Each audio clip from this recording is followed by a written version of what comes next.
Myself, Dr. Ajay Kumar Singh, Associate Professor, Department of Physics, Bareilly College, Bareilly. Today, we will discuss about second law of thermodynamics, heat engine, refrigerator, and heat pump.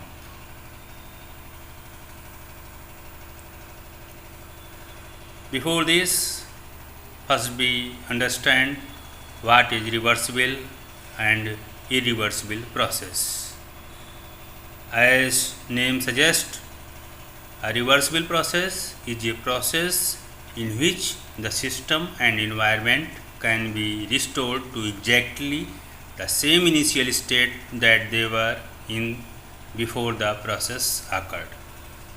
If we go backward along the path of the process, the necessary condition for a reversible process is therefore the quasi-static requirement. Means the process which completes in a certain steps. A reversible process is truly an ideal process that rarely happens. Naturally, all the processes are irreversible. An irreversible process is what we encounter in reality almost all the time. The system and its environment cannot be restored to their original state at the same time because this is what happens in nature. It is also called natural process. The science of irreversible process comes from the finite gradient between the state occurring in the actual process.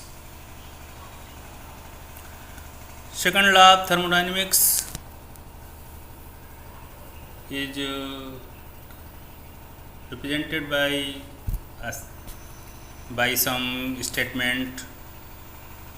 One of is Clausius statement, which says that heat never flows spontaneously from a colder object to a hotter object.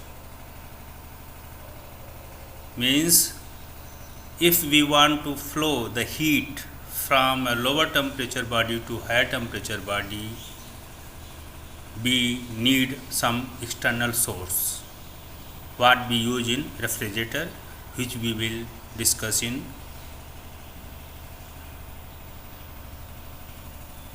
Now, heat engine is a device which is used to extract heat from a source and then convert it into mechanical work that is used for all sorts of application, for example heat engine, Stirling engine, nuclear power plants, etc. Here for convenience we assume that symbols QH, QC and W represent only the amount of heat transferred and work delivered, regardless what the gifts and receivers are. Whether heat is entering or leaving a system and work is done to or by a system are indicated by proper sign in front of the symbol and by the direction of arrows in the diagram.